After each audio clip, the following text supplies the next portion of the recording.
नमस्कार दोस्त।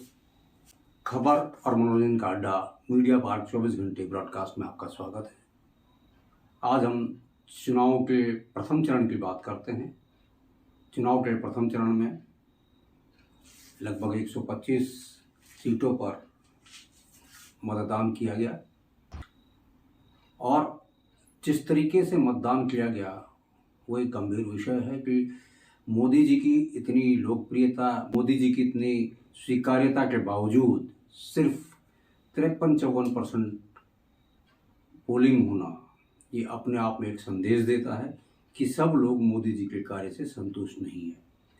अगर हम मोदी जी के कार्य की संतुष्टि की बात करें, डबल इंजन के सरकार की बात करें, तो आप ये देखिए कि डबल इंजन के सरकार की कितनी स्वीकार्यता है। 35 गांवों में विरोध स्वरूप मतदान नहीं किया गया। जो विरोध इतना है लोगों के कार्य डबल इंजन के बावजूद, चाहे हम उत्तराखंड की बात करें या उत्तर प्रदेश की बात करें, जहाँ पर भी चुनाव हो रहे हैं, जिस हिसाब से वोटों का परसेंटेज होना चाहिए था, 50% तक के वोट पड़े हैं भाजपा बाहुल्य क्षेत्र में भी। तो इसका मतलब भाजपा में भी जो लोग हैं जुड़े हुए, वो भी मोदी जी के कार्य से संतुष्ट नहीं है, प्रसन्न नहीं है। जब बात हम 400 सीट प्लस की कर रहे थे और जहां मोदी जी बात कर रहे थे कि हमारे जितने भी प्रतिनिधि, जितने भी भाजपा के कैंडिडेट हैं, उम्मीदवार हैं, वो लाखों के मतों से विपक्षी गणों को पराजित करके लोकसभा आएंगे, लेकिन जब 54%, 55% की मतदान हो रही है तो कितने परसेंट वोट पड़ेंगे, कितनी स्वीकार्यता ही है और कितने वोट भाजपा को उसमें पड़ा है, ये देखने वाली बात है। और जिस तरीके से एक देश के प्रधानमंत्री जी आरोप की झड़ी विपक्षों पर लगा रहे हैं, सरकार खुद चला रहे हैं लेकिन आरोप विपक्ष पर लगा रहे हैं, ये बड़ा हास्यास्पद है। और एक देश का प्रधानमंत्री जिस तरीके से अपने भाषणों में ये बता रहा है कि मुझे गाली देते हैं, मुझे जो है अनाप शनाप बोलते हैं, छोटी छोटी बातें, प्रधानमंत्री जी के लिए कितना शोभनीय है। क्या ये चुनाव जीतने के लिए, क्या लोगों का सहानुभूति प्राप्त करने के लिए इस तरीके के शब्दों का इस्तेमाल किया जा रहा है? क्या राम मंदिर का जिक्र बार बार जो कर रहे हैं, क्या ये आचार संहिता का उल्लंघन नहीं है? क्या चुनाव आयोग इस पर आंखें मूंद करके बैठा है कि भाई हमने निमंत्रण दिया, वो नहीं आए, वो सनातन के विरोधी हैं? इस तरीके के बयान देश के प्रधानमंत्री के लिए शोभनीय नहीं है। पार्टी एक अलग चीज़ है, लेकिन आप पार्टी से उठ करके आपका जो लेवल है, एक आप देश के सर्वमान्य सभी धर्म, सभी जाति, सभी पार्टियों के लिए आप प्रधानमंत्री हैं, और उसके बाद इस तरीके से बयान करना।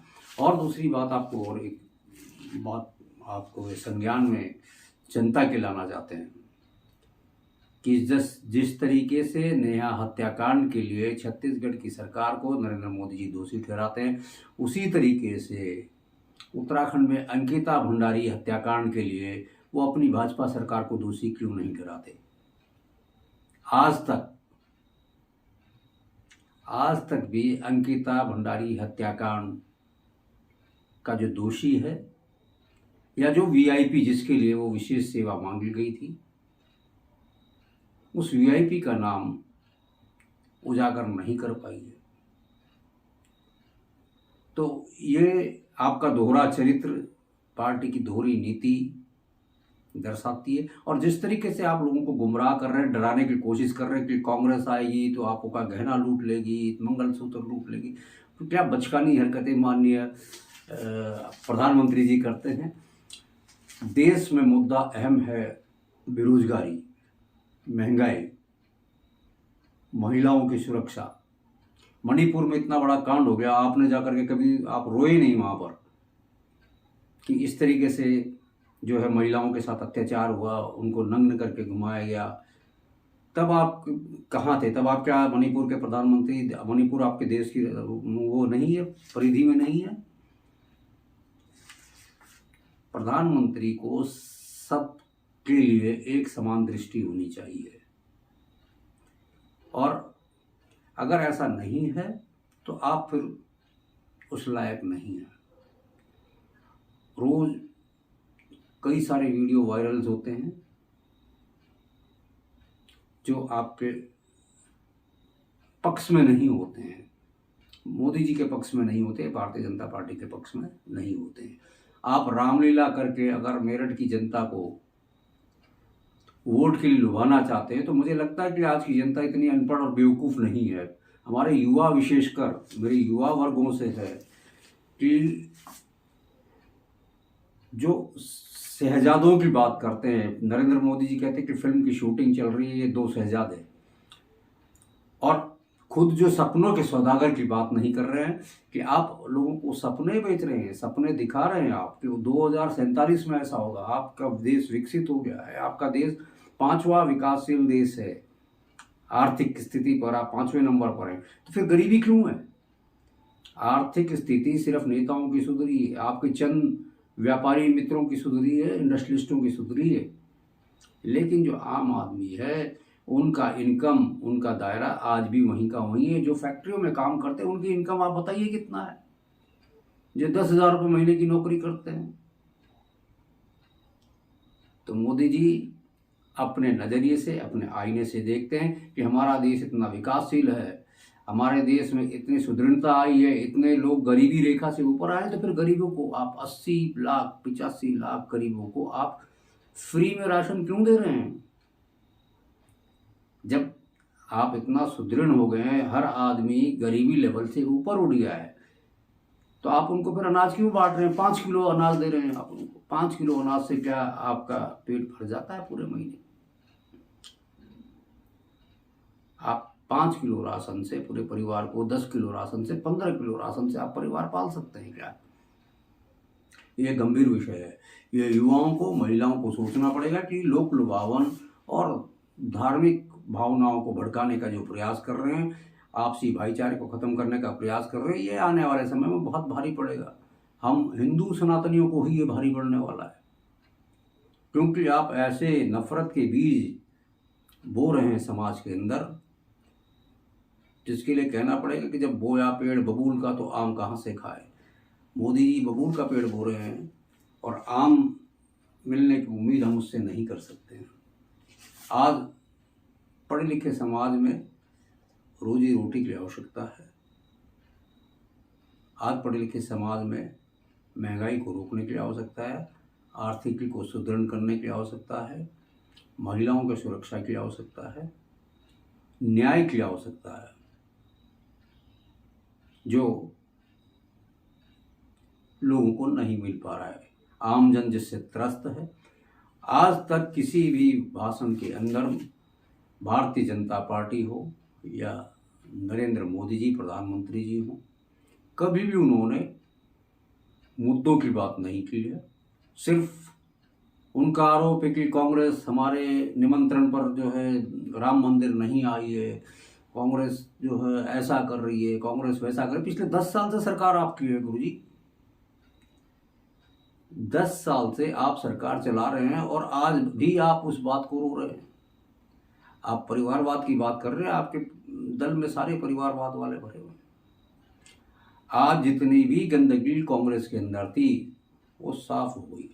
आज कांग्रेस साफ हो चुकी है और जो गंदगी कांग्रेस की निकल के गई है वो भारतीय जनता पार्टी के अंदर गई है। जितने भी भ्रष्टाचारी थे उनको आपने वॉशिंग मशीन में धोकर, गंगा में डुबकी लगाकर और अपनी पार्टी में सम्मिलित कर लिया। अब तो पार्टी आपकी दूषित हो गई है और जो आपने किया है वो आपको भी तो भुगतना पड़ेगा। खामियाजा तो हर किसी को भुगतना पड़ता है। ये तो साइकिल है, एक बार जो है कोई ऊपर चढ़ गया तो उसे नीचे ही आना है, वो उससे ऊपर नहीं जा सकता है। कांग्रेस ऊपर थी तो कांग्रेस नीचे आ गई, आज आप ऊपर हैं तो आप भी नीचे आएंगे। तो ये साइकिल समाज के अंदर चलता रहता है। और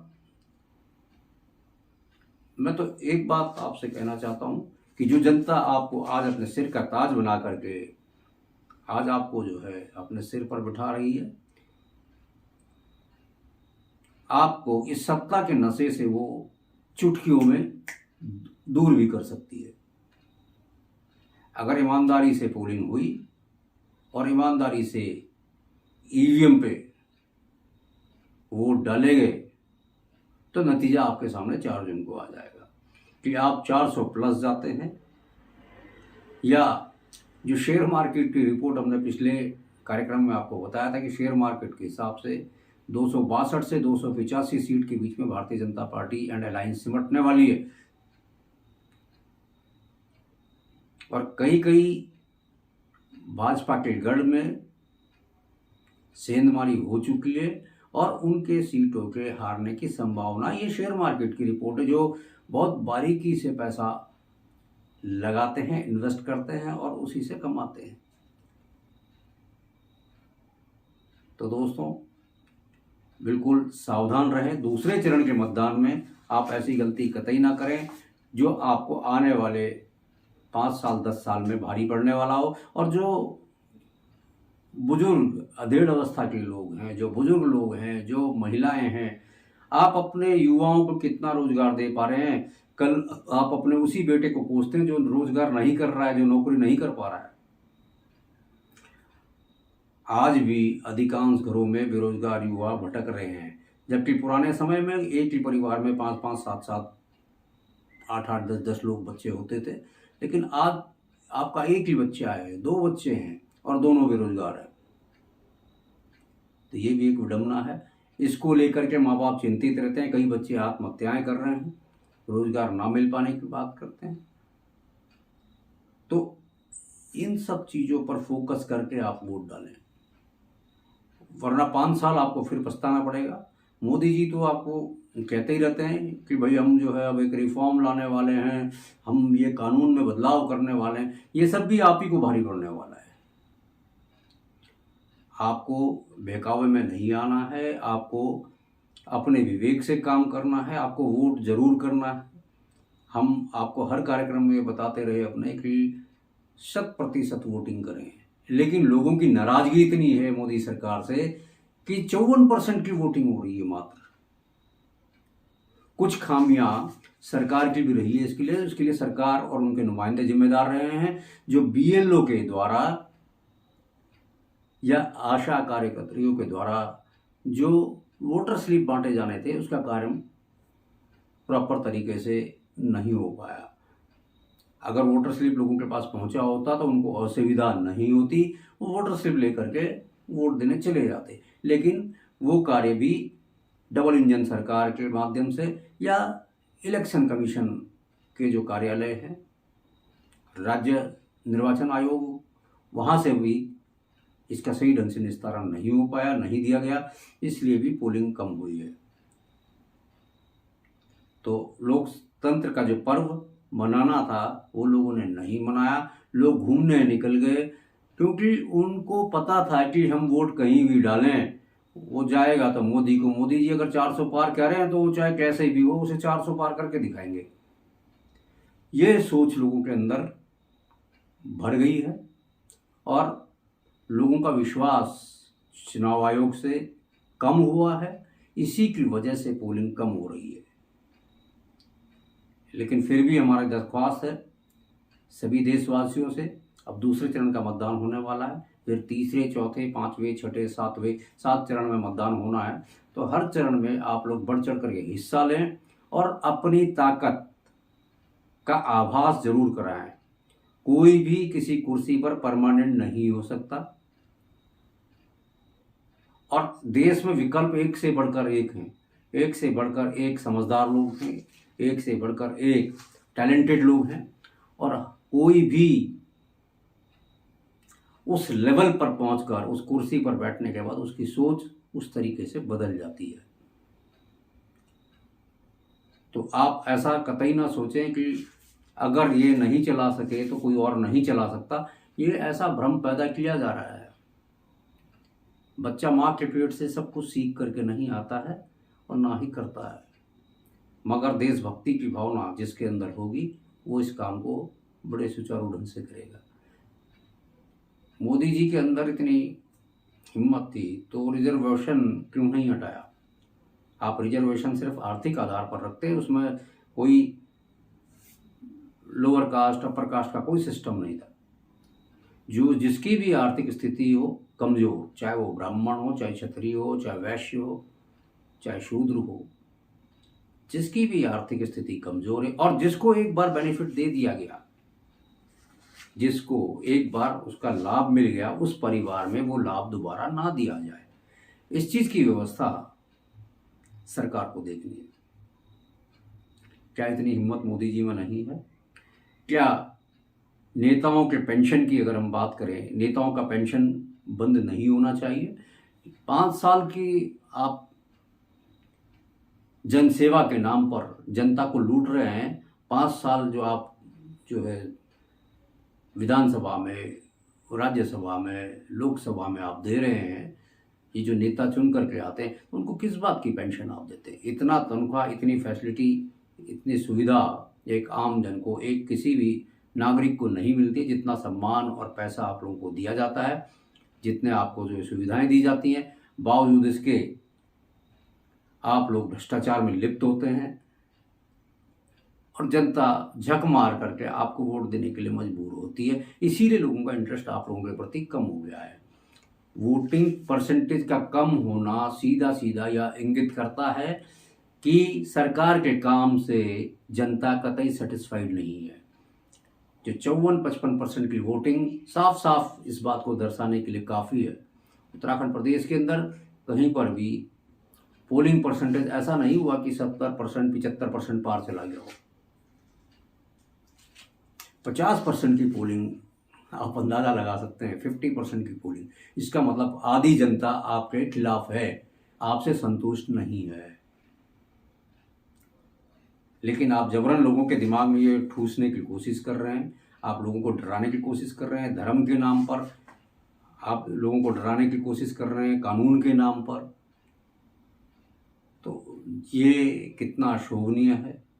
जनता इस पर विचार करे कि कौन किस लायक है। आपके क्षेत्र में अगर कार्य करने वाला प्रतिनिधि तो उसे ही वोट करें, ना कि फिल्मों में नाचने गाने वालों को। हेमा मालिनी ने आज तक मथुरा के अंदर क्या किया? चुनावों के दौरान वो नज़र आती हैं या कोई सांस्कृतिक कार्यक्रम के दौरान वो नज़र आती हैं और उनको आप वोट दे करके अगर बार बार जिता रहे हैं तो फिर जनता बेवकूफ़ है, उसमें किसी की कोई गलती नहीं है। कंगना रनौत जो चुनाव जीतने के बाद फिर मुंबई जाके बैठेगी, चापलूसी करके अगर वो पद्मश्री ले आई या टिकट ले आई तो इसका मतलब नहीं है कि वो बहुत महान हो गई या उसने बहुत काम किया अपने क्षेत्र के लिए या बहुत काम करने वाली है। ऐसा बिल्कुल भी नहीं है। जो भी फिल्म विधाओं से जुड़े हुए लोगों को टिकट दिया गया है, जो भी क्रिकेट जगत के लोगों विधा से जुड़े हुए खेल जगत के लोग हैं उनको टिकट दिया है, जो सेलिब्रिटीज़ हैं जिनको आप टिकट देते हैं, ऐसे लोगों को आप चुनाव कतई ना जिताएं। आपके पास बहुत सारा उदाहरण है, कई वर्षों का आपके पास में अनुभव है कि जितने भी लोग इस तरीके से राजनीति में आए वो सिर्फ एक शो पीस के माध्यम से शो पीस मात्र रहे हैं और एक पार्टी के लिए उनकी संख्या बल बढ़ाने का काम करते हैं कि अब इस पार्टी के इतने लोग जीत करके आए। अन्यथा प्रैक्टिकली ग्राउंड में देखें तो वो ना इस क्षेत्र के लिए बने हुए हैं और ना वो इस क्षेत्र में कामयाब हो सकते हैं और ना कभी वो काम करेंगे आपके फील्ड में, क्योंकि उनको अपना स्टेटस मेंटेन करना है। वो अगर कार्यक्रम में आते तो आपको बड़े मुश्किल से वो पूरा जो है वो किस तरीके से आते हैं, नाक मुंह सिकोड़ करके, ये कभी शायद आम जनता ने देखा नहीं होगा। धारावाहिक के कलाकारों को आप टिकट दे रहे हैं और वो जनता के बीच में जाकर के एक छवि पेश करने की कोशिश कर रहे हैं कि वो आज से 30 साल पहले रामायण सीरियल में राम थे। अरे भाई, क्षेत्र में काम कितना हुआ, क्या काम आप कर रहे हैं? ठीक है, राम को प्रणाम है, राम को प्रणाम है, उनका आदर सम्मान है, लेकिन क्षेत्र का काम क्या हुआ? युवाओं के लिए क्या हुआ? बेरोजगारों के लिए क्या हुआ? बुजुर्गों के लिए क्या हुआ? महिलाओं के लिए क्या हुआ? विकास क्या हुआ? बिजली, पानी, स्वास्थ्य, शिक्षा, इस पर क्या हुआ? इस पर आप चर्चा करें तो शायद जनता आपको ज़्यादा पसंद करेगी और आप अपने तारीफ सुनने के सिर्फ पसंद करते हैं, आप कैमरे पर सिर्फ खुद आना चाहते हैं, लेकिन मुद्दे की बात नहीं करना चाहते हैं। आप हमेशा मन की बात करते रहे, लेकिन अपने मन की बात आपने की, जन के मन की बात कभी नहीं की। तो ये सारा चुनाव जो है आम जनता को अभी 6 चरण में ये दिखाना होगा कि हम जो है काम करने वालों के साथ हैं। हम मुद्दे पर वोट करेंगे। हम किसी जाति, धर्म, किसी मंदिर, मस्जिद या किसी गुरुद्वारे या किसी भी और ऐसे सब्जेक्ट पर वोट ना करके अपने क्षेत्र के विकास के लिए, सड़क के लिए, बिजली के लिए, पानी के लिए, सुरक्षा के लिए, स्वास्थ्य के लिए, महंगाई के लिए, रोजगार के लिए, ऐसे मुद्दों पर ही हम वोट करेंगे। और मेरी आपसे गुजारिश है कि आप इस तरीके से वोट करके देश को प्रगति की ओर ले जा सकते हैं।